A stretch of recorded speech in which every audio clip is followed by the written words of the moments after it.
You're listening to the 49 Carats podcast, a 49ers Goldmine production with Stephanie Sanchez.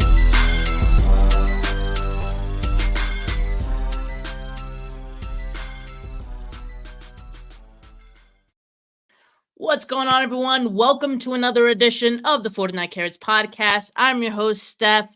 I'm very excited because today I'm kicking off this year's Prospect Spotlight interviews where I bring on NFL draft hopefuls, get to know them a little bit more. And my very first guest of this cycle is Furman TE Mason Pline. Mason, how are you doing today?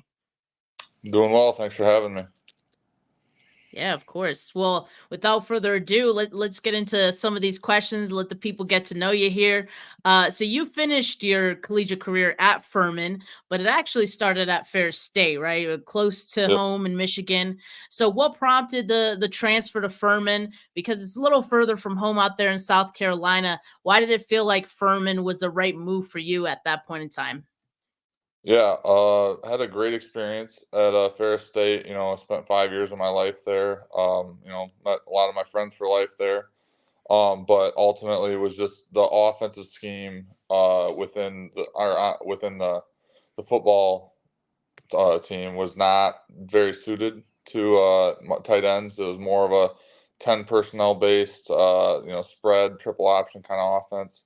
So it just wasn't a lot of room for growth for tight ends, and just looking for a better opportunity, better situation to put myself in, because NFL was the end goal, and I knew if I wanted to get there, I had to put myself in a little bit different situation. And fortunately, met with the coaches at Ferman, and they really sold me on the vision they saw for me and the role they saw me playing. And we had a lot of guys returning on a very good team, so it was a great situation to be in. Yeah, it definitely seems like it paid off. And you're a bit of a late bloomer with football, right? Like, you actually started out playing basketball at Ferris State. You joined the football team in 2021. How did that switch come about? Was that your first time like playing organized football? Just like walk us through that journey a bit. Yeah, so I played 3 years in high school, but it was, it's a very Okay. small school. I only graduated with 43 kids. There's about 180 kids in my high school, so it's very, very small farm town school. But I played 3 years in high school. Was more heavily recruited for basketball and baseball, and played 3 years of basketball at Ferris. But I always remember my head coach at Ferris, Coach Tony Anise.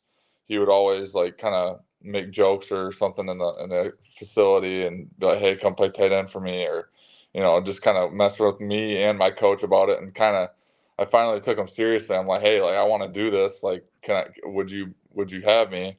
And originally had it worked out where I might be able to dual sport, but with COVID hitting and then it changing all the eligibility regulations, ended up having to choose between one or the other, and this being the end goal, I chose football. So what position did you play in high school? Did you also do tight end then? Yep, tight end, Okay. defensive end. So Okay. Yeah, because I'm thinking like coaches probably saw you were 6'7", 260 pounds, and was like, we want that guy to play tight end on our team. Like, did you have any say in the position that you wanted to play in college, or is that the position you wanted to stick with? that's the position I've always wanted to stick with. I think, a guy's my size, if you do it over again, like if I go to college for football originally, they might want to switch you to an O-lineman. But I think with my athletic ability and ball skills, I present a pretty big mismatch at tight end coupled with my size. So it's always what I've wanted to play. So I've always loved the position. So. And so, given your basketball background, I'm sure there are some skills that carry over to the football field. Which ones do you feel give you an advantage today that you use quite a bit?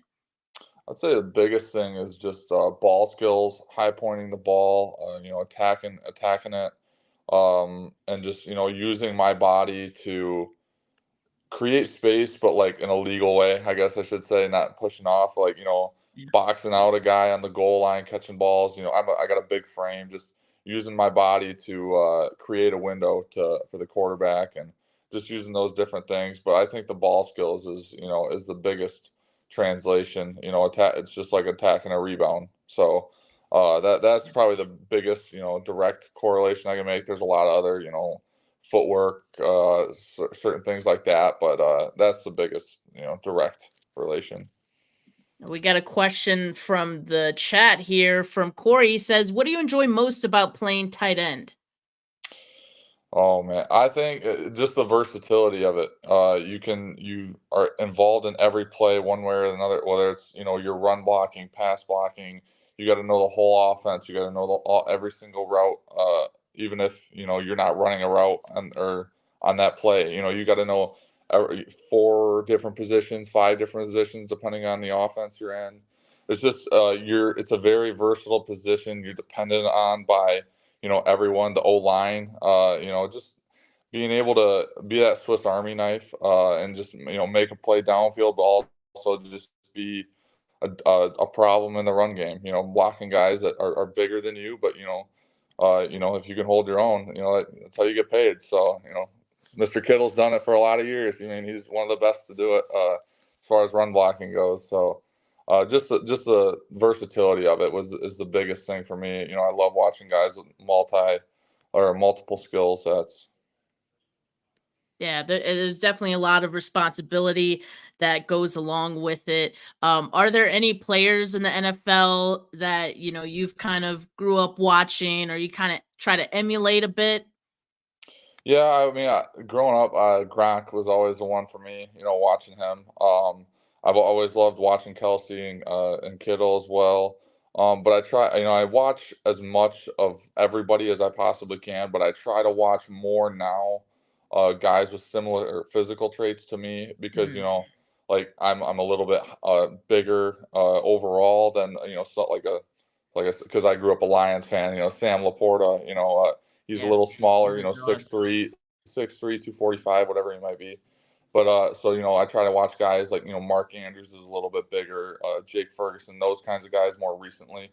But growing up, it was always Gronkowski, and then being a basketball guy, you always watch the basketball stories like Antonio Gates and Julius Thomas and Jimmy Graham and those guys. So. Yeah, there's definitely been a lot that have had that experience of basketball and football, and you see how it's benefited them. Now you got to participate in the East West Shrine Bowl. I see you rocking the shirt Oh there. yeah. Yeah. So congrats on that. Yep. There was a lot of great talent out there. Tell me about your experience while you were there. I had a phenomenal experience. It was a very well put together week. It was very organized, and really just the learning curve was huge, but it was awesome getting to work with those coaches, from the league, and getting to pick their brains and learning different terminologies and what you might see at the next level. So I have nothing bad to say about the week. I had a great experience. Whether it was the NFL Players Association bringing in a bunch of Hall of Famers to talk to us and being able to talk, pick their brains for an hour at night, and just I everything was set up so efficiently, and I loved it. I had a great experience. That's awesome. And I know they allow some time for you guys to meet with NFL teams. Were there any conversations that maybe stood out to you while you were there? Yeah, I mean, there's always, some, you might feel like on a personal level a little bit better. I had great conversations with several teams. I met with the Niners as well. That I talked with them, and but I don't want to I don't want to. Maybe I see it one way and they see it another, Yeah, so I yeah. don't want to go saying a bunch of teams. But I had a lot of great conversations and a lot of great with a lot of great different personnel. So. Now, at the next level, do you kind of see yourself more as a pass threat or more of a blocker? Or do you feel like, you can do it all? I think I'll be able to do both. Definitely. I think I have the biggest room for growth is in the run block game. And I think that's more so. I think that improvement will come with just understanding the defenses more. Pre-snap especially reads. Understanding the gap scheme combinations based on a front and those kinds of things. So just more and more comfortable I get with my knowledge base. Of defenses. I think that'll continue to come. But yeah, I definitely see myself being able to do both. Uh, just being that Swiss Army knife guy for a team. And I know your pro day is approaching. When is that? That is March 11th at South Carolina. Okay, March 11th, so less than a month here. And I know you're Yeah. training for that. So what's training looking like for you these days on an average day? So like today, up at 5. I usually get to the complex around 6 for breakfast. Then we start warming up at 7. We do so Mondays are one of our linear speed days. We do linear speed from like 7 to 8:30, 9 o'clock. So doing 40 starts, those kinds of things, just working on getting faster, more explosive. And then we'll hit a heavy lift. Monday, Wednesday, Friday are 3 of our heavy lift days. We hit a heavier lift after that. Get our protein shakes, get lunch. Then it's kind of on you if you got to do recovery with a therapist. Sauna, cold tub, you know massage work, tissue, soft tissue, whatever it might be. And we get our dinner to go. And usually, most guys are out of there by 1, 2 o'clock. But it's kind of just on you once that lift's done, and once you get your supplements and your lunch, it's on you for recovery. So usually, there for 7, 8 hours. All right. And are there any like particular numbers that you're looking to improve by then? I think going into the process for me, it was definitely the biggest number for me is going to be my 40. A guy my Mhm. size at the position that I'm playing, if I can run a good 40, I think it'll be huge. But and I was happy with where I started, and it's trending in the right direction. So I think it's only going to get better. And, I know testing well for pro day is all good and dandy, but it's a little different than, what you would normally train for when you're training for, football games and all that. It's a little different, right? So is there anything you've sort of self-identified as something you want to improve on as far as like your football skills? I know you mentioned like the run blocking. Is there anything else you could think of? Yeah, definitely sharper route running. I think at times, going back and watching film now, especially with some of our resources there that we have at the facility, watching film, I think I rush routes at times. I got to understand the progression more and just understand where I'm at in it. I don't need to rush in and out of cuts. Just make sure they're sharp cuts. Be precise with my depths. Just those kinds of things. Being detail oriented on those, and just cleaning those things up. Everything can be sharper, everything can be quicker.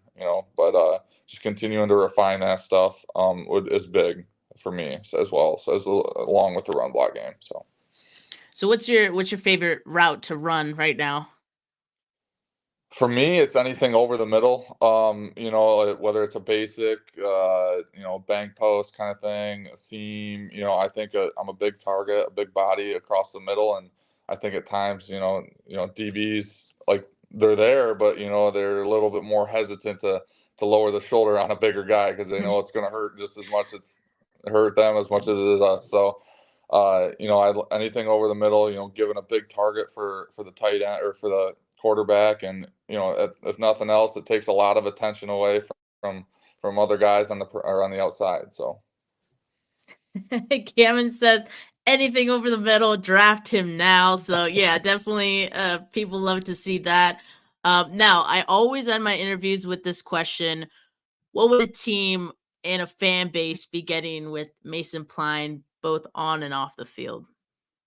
off the field, you're getting a Michigan Midwest country boy at heart. I grew up in a small farm town, like hunting and fishing. Not much to me. Like hanging out with the guys, being outside. But on the field, you're gonna get a guy that presents a lot of mismatches in the offense.